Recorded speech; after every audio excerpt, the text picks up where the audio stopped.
हम सबको मरना है, इसके ऊपर तो कोई दो राय नहीं है, और हम सबको अल्लाह के आगे जाकर खड़ा होना है, इसमें भी कोई दो राय नहीं। और ये भी मानता हूं मैं कि जब एक ठेले वाले से अल्लाह कम पूछेगा और जिसको अल्लाह ताला रुतबा, पोजीशन, पावर दे रहा है, जिम्मेदारियां दे रहा है, उससे ज्यादा पूछेगा।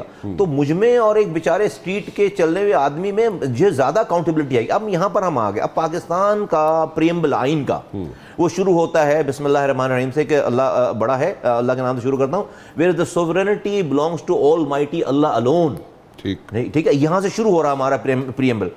और आइन में के आर्टिकल 38F में, जो कि जुल्फ़िकार अली भुट्टो साहब ने बनाया, जो कि मौलवी नहीं थे, उन्होंने 38F आप पढ़े जाकर, एक लाइन के आर्टिकल है, वो लिखा है कि we will eliminate riba as soon as possible. 51 साल हो गए।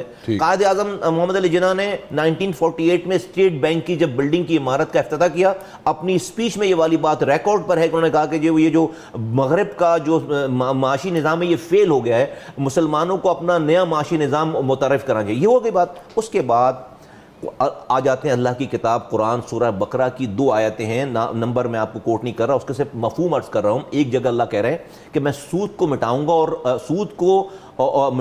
और सदकात को जारी करूंगा। अब आपकी इकोनॉमी पूरी सूद पर है, तो रब कह रहा है मेरी इकोनॉमी को मिटाएगा वो। अल्लाह कह रहा है मेरी इकोनॉमी को मिटाएगा। और फिर आगे कह रहा है रब कि अगर तुम नहीं मानोगे तो अल्लाह और उसके रसूल से जंग है। राना साहब, मैं एक SHO से जंग नहीं कर सकता, मैं जो अपने पड़ोसी से जंग नहीं कर सकता, मैं अल्लाह और उसके रसूल से ही जंग, क्या नौजुबिल अल्लाह और उसका रसूल इस पाकिस्तान में आकर ये जंग हार जाएगा? ना।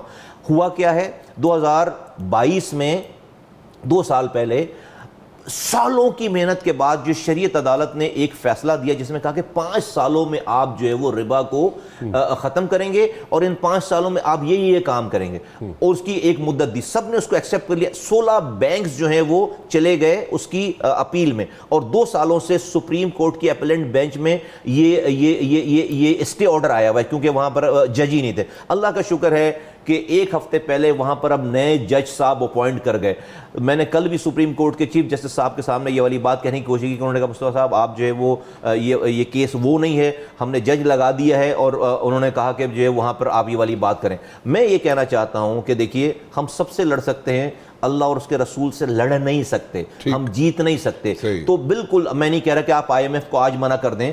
आपका IMF का लोन बाहर वाला सिर्फ 18% है, आप जो है वो 82% लोन आपके अपने लोकल बैंक्स के हैं। आप अगर आप जो आपको 9,000 सवा 9,000 अरब रुपए साल आपने रखे हैं कि आपने सूद में और उसमें वापस कर रहे हैं, जो कि आपके 51% से ज्यादा है पूरी इकोनॉमी का, कि जिसको आपने वापस करना है, उसमें से 80% राना साहब सूद आपको लोकल बैंक्स को देना है आपके तो भाई बाहर वालों को जो है वो लोकल बैंक्स को 750 अरब रुपए आपने देने हैं, 7,500 अरब रुपए सॉरी आपको देने, 7 ट्रिलियन रुपीस आपको पाकिस्तान के लोकल बैंक्स को देने हैं इस तो ये मेरा कहना है कि ये अल्लाह के नाम पर आप ये सब चीजें, भाई हम तिलावत से शुरू करते हैं असेंबली का इजलास, फिर नात सुनाते हैं, और फिर जो है वो प्रीएम्बल आइन जो आइन हमें भाई बता रहा है। तो मेरा ये मानना है कि हम सब लोग गुनाहगार लोग हैं, मैं गुनाहगार आदमी हूं बहुत ज्यादा, लेकिन जो चीज कुरान में लिखी हुई आ गई है उसके अंदर कोई जेर जबर का फर्क हो नहीं सकता। तो चले अब तक जो कुछ हुआ, आज से हुकूमत वक्त को ये इरादा करना चाहिए कि कम से कम हम, मेरी नीयत है कि हम आहिस्ता आहिस्ता इस सूद को ख़त्म करें। मुझे अफसोस है कि ना वज़ीर ख़जाना की तरफ से कोई ऐसी, मैंने अपनी स्पीच में फिर ये वाली बात की है कि भाई कोई पहला कदम तो उठाएं, और या तो फिर इसको रिबट करें, मुझे बोले भाई मुस्तफा कमाल गलत बात कर रहा है, भाई आप गलत बात कर रहे हैं। मैं नहीं, ये भी नहीं कहते और मानते भी। तो मेरा ये मानना है कि आप दुनिया से बड़ा आइंस्टाइन भी लाकर आप अपने खजाना की मिनिस्ट्री को चलाना चाहेंगे, आप अल्लाह और उसके रसूल से जंग ये जीत नहीं सकते। बिल्कुल ठीक कहा आपने, अल्लाह और उसके रसूल से जंग नहीं जीती जा सकती, नाउज़ुबिल्लाह हो ही नहीं सकती, उस पर तो आर्गूमेंट ही कोई नहीं। अच्छा, मेरी गुजारिश ये है, मैं थोड़ा सा फिर पॉलिटिकल साइड पे आना चाहूँगा।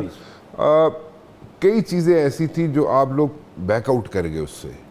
मेयर का इलेक्शन था, बॉयकॉट कर दिया आपने।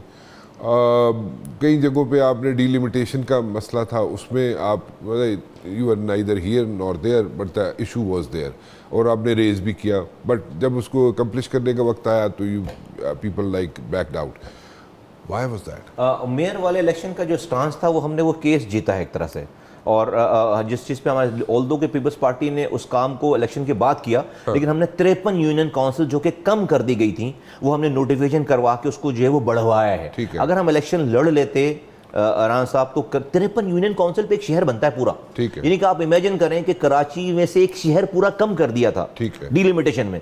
तो उसके बाद पीपल्स पार्टी की हुकूमत को, प्रोविंशियल गवर्नमेंट को बाकायदा नोटिफाई करना पड़ा। 53 यूनियन काउंसिल्स ऐड की हैं। ये हमारे इलेक्शन नहीं लड़ने की वजह से हुआ। अगर हम इलेक्शन लड़ लेते तो ये वाला काम नहीं होता। दूसरा, हमें बड़ी कामयाबी हुई है जो हमने अपनी काउंटिंग सही कराने की, कम से कम ग्रीवेंसेस हमारे थोड़े से कम हुए हैं, क्योंकि ये जो सेंसस हुआ है, ये सेंसस जो है वो ये हमें 72 लाख लोग कम गिनकर डेट खत्म हो गई थी। ठीक है। और हमने इसको परसू किया, फॉलोअप किया, और उसके बाद जो है वो डेट खत्म होने के बाद दोबारा जो डेट्स आई हैं उसके अंदर जो लोग जो रेक्टिफाई चीज़ें हुई उसमें 7.2 मिलियन लोग कराची में और बढ़े। आप इमेजिन कर सकते हैं कि 72 लाख लोगों को, और ये भी पूरी गिनती नहीं है, ये भी अभी पूरी गिनती नहीं है। वो 1.5 करोड़ पे 1 करोड़ 60 पहले थी, और अब 1 करोड़ समथिंग पे वो जो है वो बंद कर रहे थे पहले ये सारा कुछ। तो ये बहुत बड़ी कामयाबी है 72 लाख लोगों को ऐड करवाना जो कि लापता थे। 72 लाख लोगों को तो कोई इतना मसला नहीं था मेरे ख्याल में, तो ये तो 2.5 करोड़ के ऊपर होगा।